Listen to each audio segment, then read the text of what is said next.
Hi everyone, welcome. If you're new here, my name is Aileen, and here we like to talk about all things makeup, mostly luxury makeup, skincare, and fashion. So if that sounds like something you're interested in, I hope you consider subscribing and joining the family. So today, they're finally here. I'm a little late to the game. There was some shipping delays. It is what it is, but I'm here for it. I'm still excited. I did pick up all 5 of the Lisa Eldridge palettes.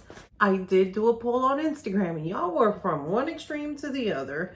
The Cinnabar and Sorcery were tied. So we're gonna start with Cinnabar. Sorcery will be next. Since I am doing separate videos for each palette, I'm gonna do multiple looks and lots of comparisons with my favorite formulas as well as colors. So I want to try to explain these to you as much as possible. So I have not touched them. I have not swatched them, nothing. As the videos are released, I will have swatches on my skin tone, tan and deep, up on my Instagram at Amerch Beauty as well as my TikTok. So here is the box. I'm sure you all have seen them by now, as well as all the 6 shades in the back that really explain the shade and the finish, whether it's a matte, a metallic, a velvet, a top coat, and the others are luster and luminous, I believe. I believe that's all of them, but as we go through the videos, we will go through the formulas, what's in each palette. The palettes are this beautiful brushed gold. They do retail for $68. She's selling the shades as singles, but she's not selling the palette. So I feel like she kind of missed the mark there, but it's okay. I'm sure eventually she will sell the palettes on their own. It does have a substantial size mirror. This is the Cinnabar palette here. And in the back, you will see the pinholes to remove the shadows as well as the palette name and the shades. It also mentions the finish of the shade, whether it's a metallic, a velvet, etc. For size reference, this is a Dior Quint. So you can see there it is taller, but the Dior Quint is wider. And it's most comparable in size to the Tom Ford quads. As far as length, the Tom Ford's slightly taller and wider, but it's the closest I could find. We will use an array of brushes from natural to synthetic, and as well as our fingers, just see how it all performs. And I did pick up the Velvet Cinnabar that I haven't even tried on. I haven't opened. I believe this was in her last lipstick release. But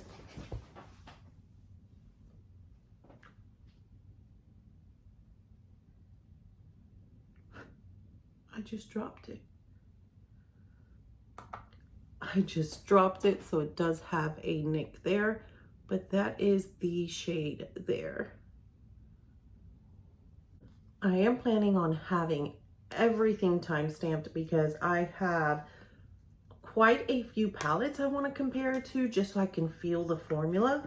So because there is a velvet formula, I really want to compare it to a Dior Velvet as well as a Dior Standard Quint. 2 Tom Ford palettes. One is the wet dry formula and the other is the cream formula. One of the Olivia Palermo's, and of course the Natasha Denona Biba. And see if we can dupe this palette. But I'm sure we all have a Cinnabar color story in our collection, but the formula. I really want to dig down into the formula and just see, do the velvets feel like the Dior velvets, and so on and so forth. And we'll talk about it when we get to comparisons. But first, let's swatch the palette. I have yet to swatch it. The first shade is Raw Sienna. It's a seamless matte. That's about the color of my skin tone. and that does feel very creamy. I will say it's swatched lighter than it looks on the pan, so this is it here, as you can see there. I wasn't expecting it to swatch that light, but it's fine. Next is bronzite, and this is a metallic that is indeed bronze. That's swatched beautifully. Next is fired earth, and this looks like a deep brown, and that is a seamless matte as well. They do feel very creamy. These mattes feel amazing. Next is Lost Summer, and this is also a metallic.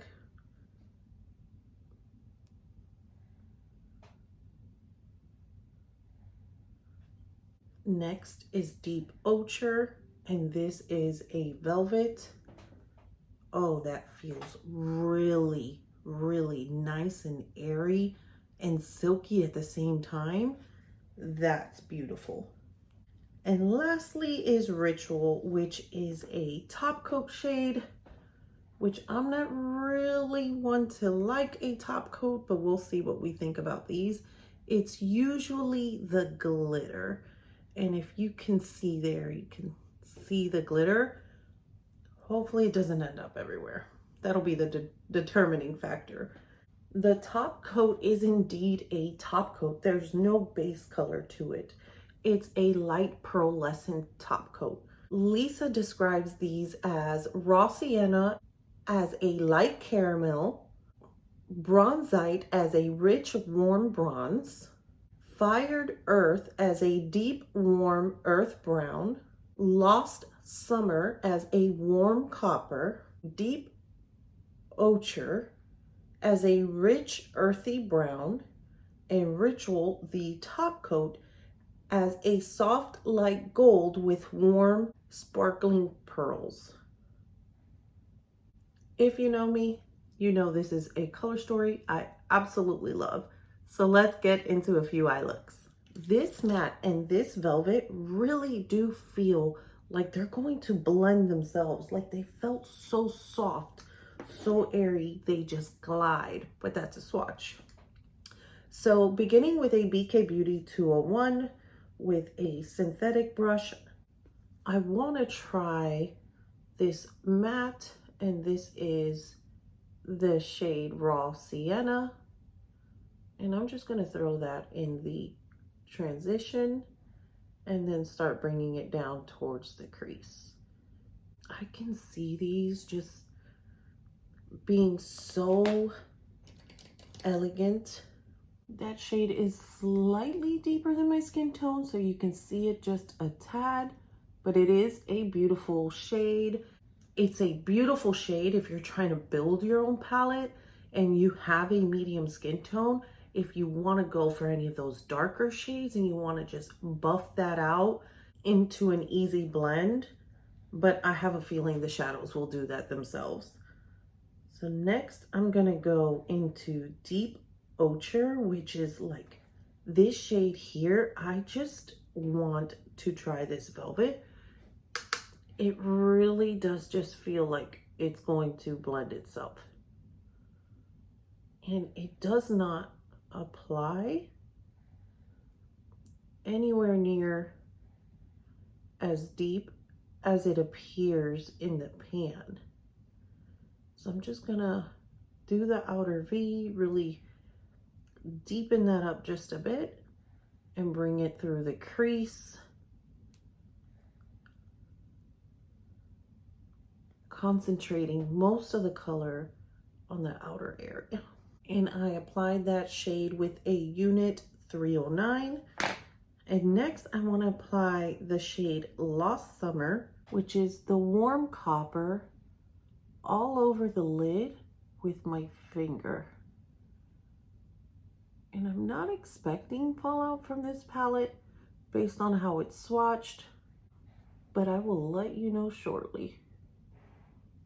That is really nice. If you swipe, you get more of a soft shimmer with a tinge of translucent to it. But once I went over that again and really just tapped that in, you really do get that metallic look. They are very soft, very airy. It does not feel like I have shadow on. Like, that's how light and airy they really are. So I'm just gonna add a little bit more of that deep ochre in the outer V. I wish that shade was as deep as it appears in the pan. It applies as swatched, but it does not appear as it does here. With the top coat and my finger, I really want to bring some light to the center of the eye and mix that with the copper and just see how that does. That's pretty. You can leave it like that, or you can amp it up with fired earth and really just add it as a liner. And that's what I'm gonna do. The BK Beauty 208 was a little too small for that, so I'm gonna switch to the Tom Ford 16. It's like an angled brush.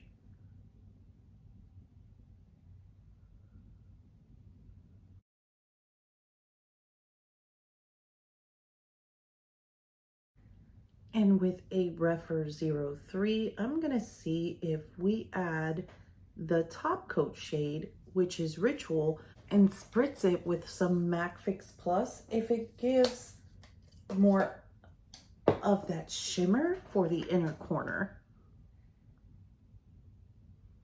Yeah, that definitely gave a nice shimmer for the inner corner. And I do have fallout. Looks like it's from that top coat and from Fired Earth, the brown shade I used as the liner, but it did brush off easily. So here is the first look. It was very quick and easy. The mattes and the velvets do pretty much blend easily. It's one of those shades you have to be very careful with. You can build up easily, but if you over blend, you can blend it away very easily. Not away to where it's gone, but it may not keep the opacity and pigmentation that you originally wanted. So I just say be very light in blending those mattes as well as the velvets, but the formula is beautiful. Let's move on to the second eye look. And I want to use, I loved the metallic with my finger. I'm thinking we should use a brush and really give it a try and see how it performs. So I'm going to use the Angie Hot and Flashy A505. It's a flat shadow brush. And I'm going to apply that all over the lid. Yeah, it is definitely not as metallic as when you apply it with your finger. As you can see there, you can still see the skin peeking through.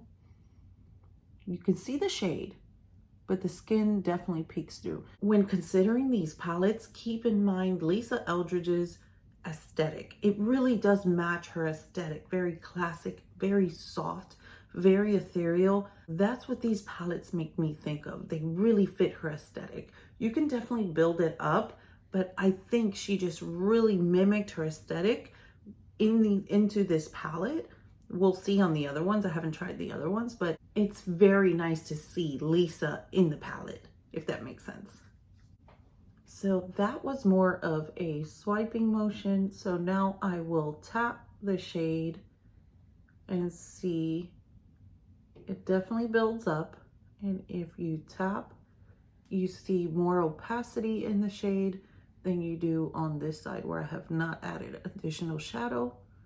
And now I want to wet the shade with the MAC Fix Plus again and see how it applies wet. It does apply with more oomph when it is wet, as expected. It applies with the same amount of pigmentation with the finger as it is the brush wet. The warmth of your finger just really gives it that metallic look, that more foil shiny metallic look versus the wet brush. But the brush does give you the same amount of pigmentation as the finger. So I'm just gonna apply that all over the lid. Very pretty shade. Next, with the shade I used as liner, which is the Fired Earth and a Refer 13, I want to use that in the outer V. And this is a matte. So I just wanna start flicking that inwards towards that metallic and then just really work it in.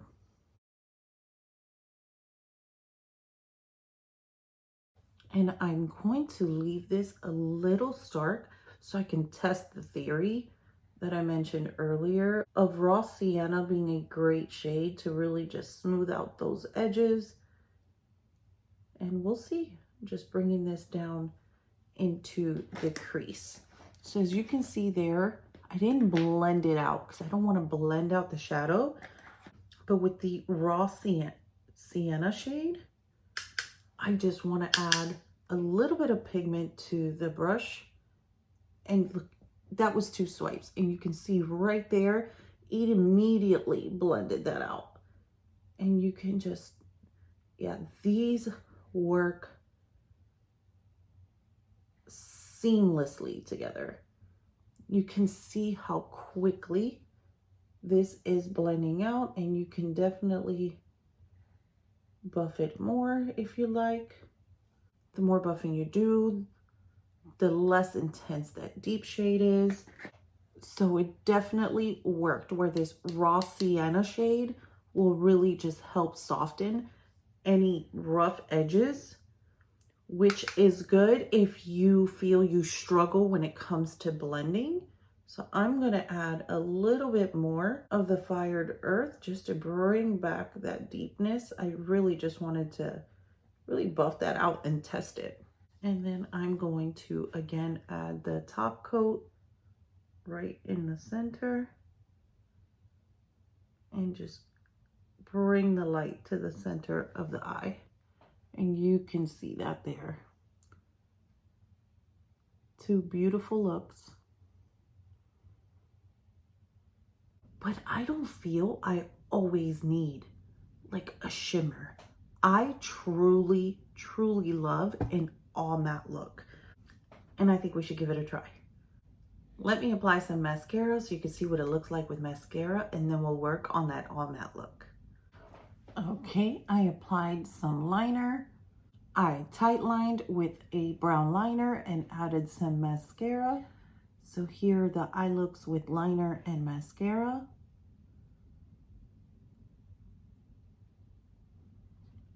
Absolutely gorge. Now I want to try the Cinnabar shade. I feel like the Cinnabar shade is a lot more pigmented and it goes with the palette, but it's a lot warmer.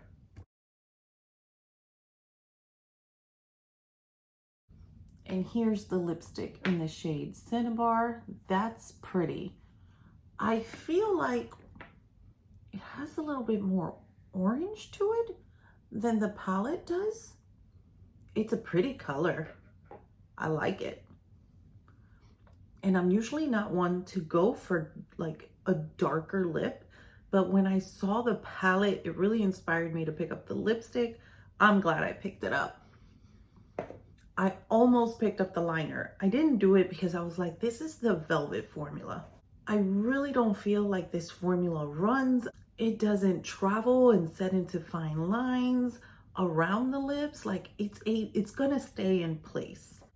They're thicker. They're a nice, soft, matte velvet feel. They're very comfortable on the lips and they will last a lot longer than the luxuriously lucent lip color shades. This is more of a soft satin type of lipstick, and I feel though that's where the liners may be good, but I don't feel with the velvets I really need a liner. Do I own some of them? Yes, I do. Don't get me wrong. Probably about 6, but I didn't pick up the Cinnabar liner because I didn't feel I needed it. But will I eventually? Probably. But here are the final 2 looks. I'm gonna go ahead, remove the eyeshadow, and we'll work on an all matte look. I love an all matte look. I'll be right back. Okay, I'm back. Let's move on to this all matte look. I'm gonna grab a Refer 01 and I'm gonna use raw sienna and just really apply that all over the lid. Just to even the skin tone in the eye area. This is the shade I feel is very similar to my skin tone, but that's okay. And I'm just gonna bring it up just a little bit, and you can definitely see a difference. What I have on my lids is the same concealer I use, which is the Chanel, the Le Corrector de Chanel in B30. I just applied what was left on my sponge all on the lids and just used a setting powder when I did the other 2 looks. So I did the same this time just to keep it consistent. Very pretty shade. I feel like you can use this deep shade as a liner and really just call it, let's go. We got to go. One of those very quick. We will do that, but first I also want to use a BK Beauty 205, which is this angled brush. It's more dense, but it has a little angle to it, and I want to use the Deep Orchard shade to really see if I get a more dense brush and really pack that in. Am I gonna get more of a payoff than I got with a blending brush? You can absolutely see the shade. Do I think it gives more pigment than the Unit 309 I originally used? I don't think so. So I'm gonna switch back to the Unit 309, and I like the angled brush because you can really just pounce it on and kind of give it that shape if you want to bring it out, and then just bring it up. But I did apply the raw sienna shade all over the lid, so that's already going to soften this deep ochre color some, because that raw sienna shade is underneath. So I'm just gonna flick that inward, and just a buffing brush with no product. I'm just gonna softly brush those edges. That's really pretty. Oh, I'd be happy with that. Something about an all matte look. I don't know what it is. I just love it. An all matte look to me is just classic. It's timeless. You can always, that's just 2 shades. And it's really, really pretty. And with a pop of the lip, like, it's all about what do you want your statement piece to be? Yes, eyes or lips. And right now it's the lips. It contours the eyes beautifully. It evens the skin tone around the eyes beautifully. It's really, really nice. I'm happy with it. Let's see what it looks like if we add the last matte shade, which is Fired Earth, and just go along the lash line and out some, just to give it a little liner. And there it is with a little liner, with liner and without. Here's a close-up with the Fired Earth as a liner right above the lashes and with no liner. They're both beautiful. And if you, I'm happy with either or, but if you just really want to amp it up a little more, you can get a pencil brush and really bring that deep orchard shade onto the lower lash. And then with raw sienna, I will run it all the way across. And it really just changes the look. As you can see here, so pretty. And this is with the liner, with the lower lash line. That's really pretty. I'm looking at the viewfinder and I like both. I like the depth and the definition that adding the shadow to the lower lash line gives. And this is also a great look to do one of my favorite techniques, which is keep it very neutral, very subtle, but add a pop of a fun, colorful eyeliner. If you want a purple, a green, if you're someone that wants to experiment with color, but you'd rather not do it on the lids, this is a great look to do that. I'm notorious for doing it and I absolutely love it. Just gives a little umph, a little pep in my step with my little colorful liner. That's just me. Okay, so I went ahead off camera and I evened out both eye looks. Now, if you're just like, I just have to have my shimmer. I just have to have my shimmer, but I want to keep it soft. I want to keep it elegant. Then you can add the top coat either right in the center like that, or you can add it all over the lid very lightly. And that will bring just that soft, pearlescent, luminescent shine all over the lid. Didn't change the color, didn't change what I was going for, but it just gave it a pop. And here I just added it right in the middle. The light catches the center of the eye, it catches your eye, but because it's a top coat, you still see all the shades underneath it with that little bit of pearlescence. I will say these are like micro glitters. I am not a fan of micro glitters, but I will say these have whisked away nicely. Like they haven't stayed on my face, which is what drives me bonkers. But I will say it would be hard for me to tell because I did apply the Lisa Eldridge Elevated Glow.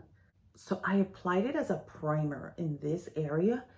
This has super tiny micro glitters in it. And I don't remember if I remember that from when I tried it initially, but I did do that.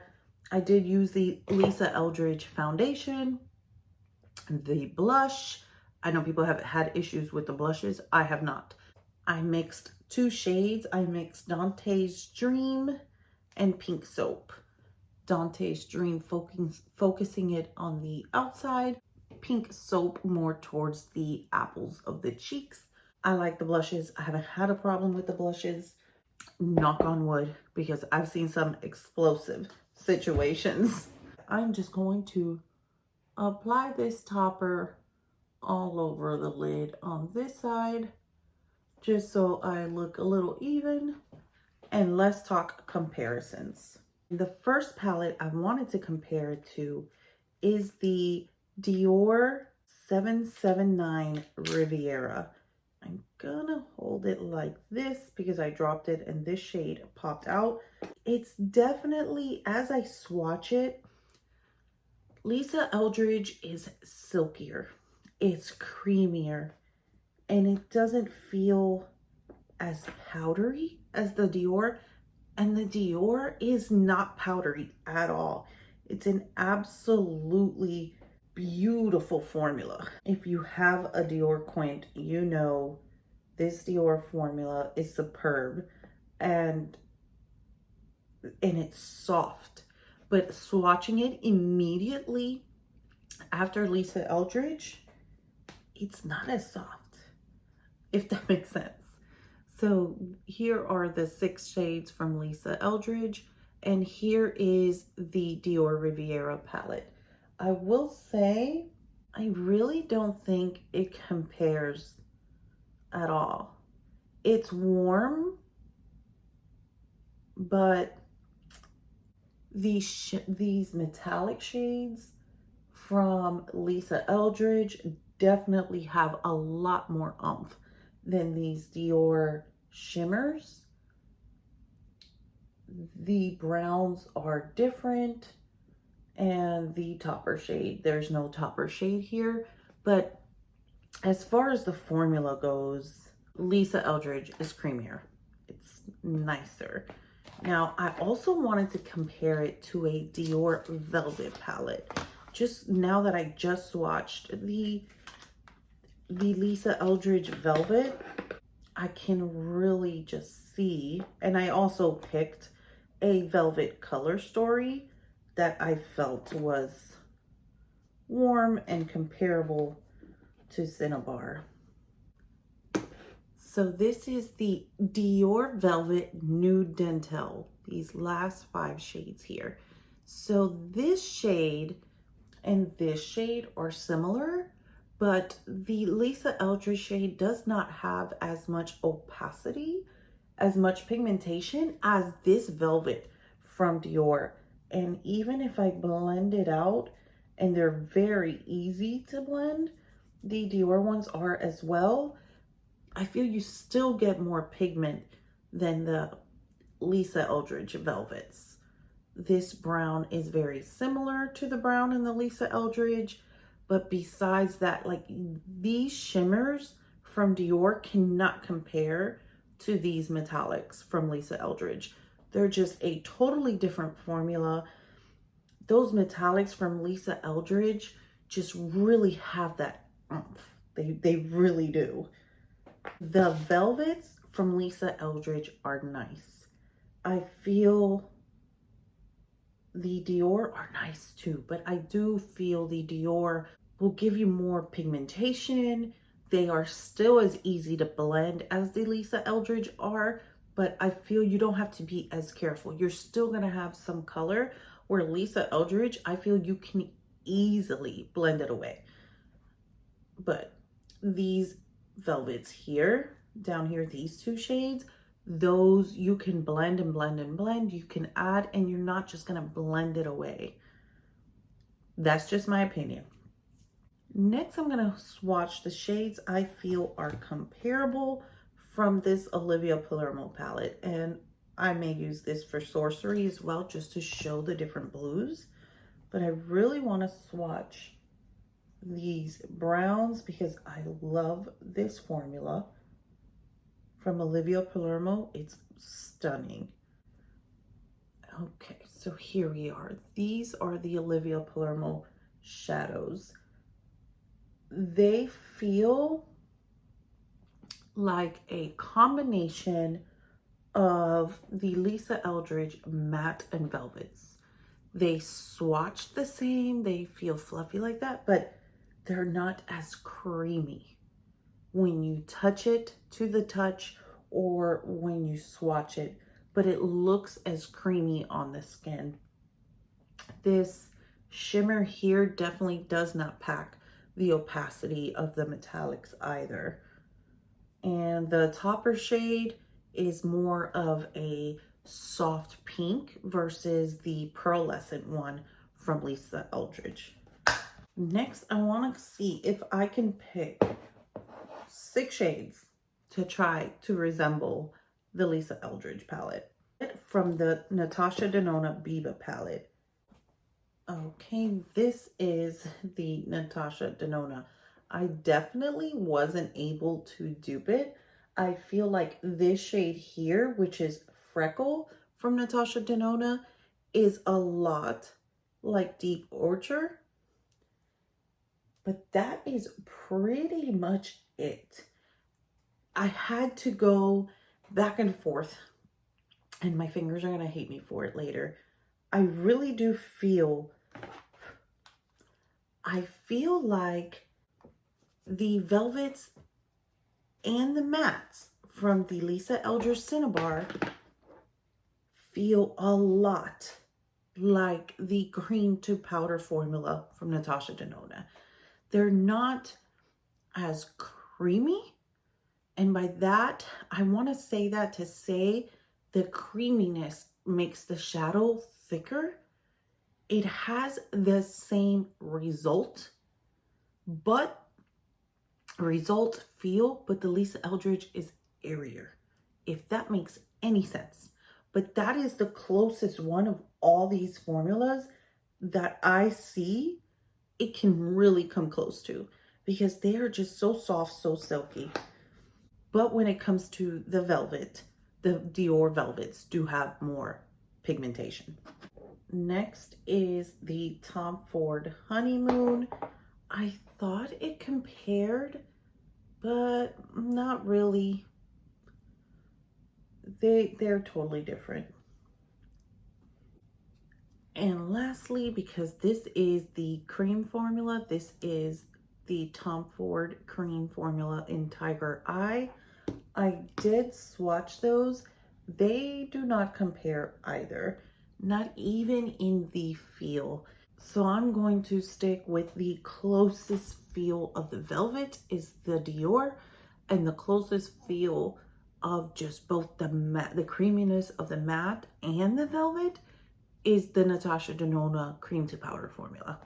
I'm sticking to that based off swatching all of them, and they really are different. You're not gonna get a shimmer in a luxury palette like you do in these metallics. Indie brand, yes. One of these luxury brands such as Tom Ford, Dior, you're really not gonna get that. Let's move on to final thoughts. I really like the palette. I wish that the velvet shade had more pigmentation to it. It could just be this palette. This is the first palette of the 5 that I've even swatched. I haven't even opened the boxes of the others. I wish you had the option to get a plain palette and build your own without having to buy a palette. This does retail for $68. I believe the individual shadows are $16, but they do not include the palette. I like the topper shade, how in this last look and how it could bring light to the center, but it does have tiny micro glitters, which I'm not typically a fan of. However, I honestly can't, yes, I do have little micro glitters all in this area. I know any micro glitters in this area are from the Elevated Glow, but I could definitely see it. I would say the topper shade is what makes this palette one of those palettes that you should do your eyes before your complexion. And honestly, that is just, it's just not in my routine. Every year I say, I'm going to change it up. I'm going to change it up. And I never do. I never do because it's a habit. I do my face. And even lately, my habit has changed where now I used to do my eyebrows first before anything. And now it's like I'm doing my eyebrows after my whole base is done, but before I do my eyes. And sometimes even after I do my eyeshadow. It's weird. I don't know where that came from, but I don't know if I can get in the mix of applying my eyeshadow before my base. It's just not. it's not my style. So for that alone, I'm really only going to get 5 shadows instead of 6. And at the end of the day, if I take that out, I really don't have an inner highlight, in my opinion. And to get this to appear as an inner highlight, you have to wet the brush. If not, it's going to look like nothing. It's going to look like nothing. You're just going to get little micro glitters. And that's exactly what the top coat is. Again, it's a soft light gold with warm sparkling pearls. There's no undertone, there's no base to it, there's nothing. You're just gonna get those soft light gold micro glitters with a pearlescence to it, but it's completely sheer. And that's just the type of shade that I don't typically reach for. So in theory, I paid $68 for 5 shadows. Yes, they're 6, but I know I'm never going to use the topper shade. That's just me. I would be one where I would use whatever highlighter I'm using. I'm going to end up using it as an inner corner. That's just me personally. Am I happy to have it? Yes, I'm happy to have it. I do feel it's unique. I love how compact it is. I love the packaging. It is very slim and I feel will travel very well. And this look right here, when I'm traveling for work, this look right here will be something I will do quickly and in a hurry. This will definitely be a palette that I see myself traveling with, which is why I felt compelled to swatch it and compare it next to the new Dentel from Dior, because that's a palette I travel with. But my favorites so far are the mattes. The mattes are just, they're divine. The velvets are beautiful. I do wish they had more pigmentation, but I really can't say because these tones are so warm and so earthy and close to my skin tone. So I really want to see what the velvets and any of the other shades really have to offer before I make that my final, this is how I feel. But that is it. Those are my initial thoughts and 3 looks with the Cinnabar palette. Did you pick up Cinnabar? What are your thoughts? Are you liking it? Do you understand what I mean about just this creamy, soft, airy? Like, it's nice. But thank you all so much for coming. And until next time, don't forget, we're all perfectly imperfect. Bye.